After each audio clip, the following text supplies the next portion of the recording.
Dear viewers, আসসালামু আলাইকুম।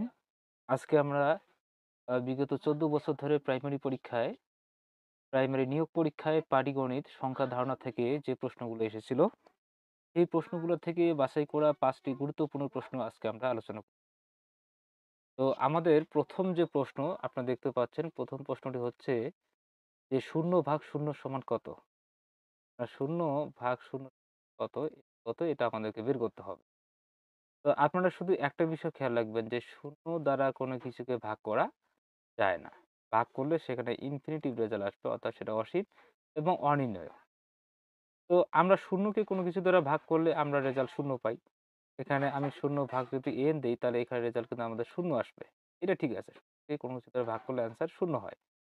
এখানে n তো হচ্ছে নাম্বার, যতগুলো নাম্বার রয়েছে ধনাত্মক, ঋণাত্মক সবগুলো নাম্বার দ্বারাই কিন্তু আমরা যদি এই 0 কে ভাগ করি তাহলে অ্যান্সার আমাদের 0 আসবে।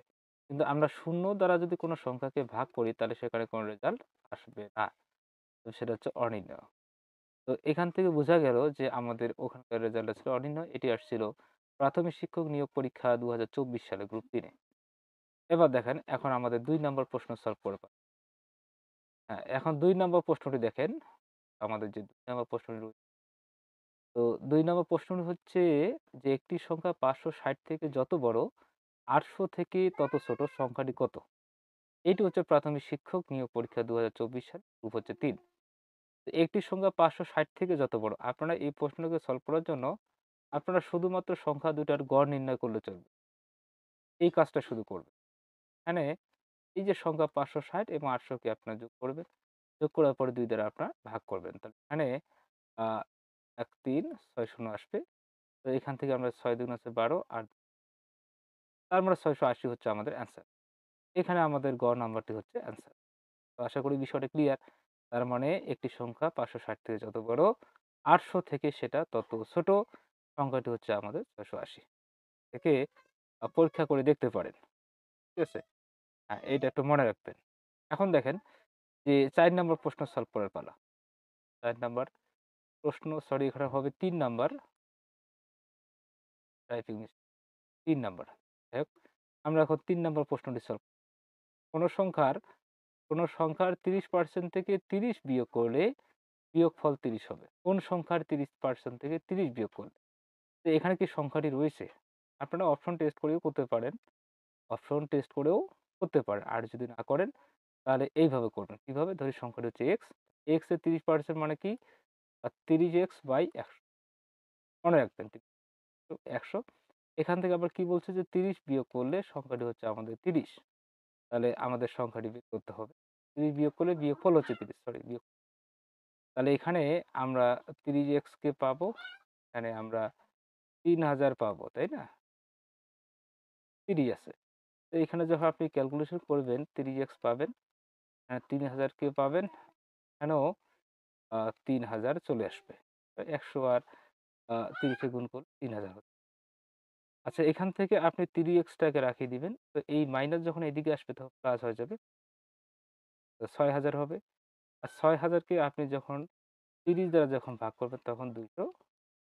এই ২০০ হচ্ছে আমাদের সংখ্যা, এটা আমাদের ২০০। এটি হচ্ছে আমাদের অ্যান্সার, ২০০ অ্যান্সার। এবার আমরা যে প্রশ্নটি সলভ করব সেটি হচ্ছে ৪ নম্বর প্রশ্ন। ৪ নম্বর। পরপর ৩ সংখ্যার গুণফল ১২০ হলে, পরপর ৩ সংখ্যার গুণফল ১২০, তো তাদের যোগফল কত হবে? তো আপনি এই প্রশ্নটাকে সলভ করার জন্য ১ম এ যে কাজটি করবেন সেটি হচ্ছে ১২০ এর আপনি লসাগু করবেন। ৬০ হচ্ছে, ২, ৩০ হচ্ছে, এখানে আবার ২ নিবেন। ১৫ দুগুণ হচ্ছে ৩০, এখানে ৩ নিবেন, এখানে ৫। আচ্ছা, এখন দেখেন যে পরপর ৩ সংখ্যা। আচ্ছা দেখেন তো, এখানে একটি সংখ্যা অনায়াসে ৫ আসছে। এখানে যদি আপনি গুণ করেন ৩ দুগুণে ৬ পাচ্ছেন। আর এখানে যদি আপনি গুণ করেন ২ দুগুণে ৪ এর পরে ৫ হয়, আবার ৫ এর পরে ৬ হয়। এই পরপর ৩ টি সংখ্যা। তো আপনি এই ৪, ৬ আর ৫ কে যখন যোগ করবেন, ৪, ৬, ৫ কে যখন যোগ করবেন তখন এখান থেকে রেজাল্ট পাবেন আপনি 15। মানে আমাদের রেজাল্ট হচ্ছে 15। আশা করি বিষয়টা ক্লিয়ার। এবার দেখেন যে মিলিয়ন বিলিয়নের হিসাব। এই মিলিয়ন বিলিয়নের যে হিসাবটা রয়েছে এটা খুব ইম্পোর্টেন্ট। মিলিয়ন এবং বিলিয়নের হিসাব। এটি হচ্ছে আমাদের মোস্ট ইম্পোর্টেন্ট একটি টপিক। যে আপনারা খেয়াল রাখবেন যে ১,০০০ মিলিয়ন, ১,০০০ মিলিয়ন সমান ১ বিলিয়ন। অতএব ১ মিলিয়ন যখন বলবেন তখন কি করবেন? ওই ১,০০০ দ্বারা ১ কে কি করবেন? ভাগ করবেন। তাহলে পাচ্ছেন 0.001 এত বিলিয়ন। এটি হচ্ছে আমাদের রেজাল্ট। তারপর মনে রাখবেন যে ১,০০০ মিলিয়ন সমান হচ্ছে ১ বিলিয়ন। আবার এটাও মনে রাখবেন যে ১ মিলিয়ন সমান ১০,০০,০০০ এটা আপনাদের মনে রাখতে হবে। ১ মিলিয়ন সমান হচ্ছে ১০,০০,০০০ এটা মনে রাখতে হবে।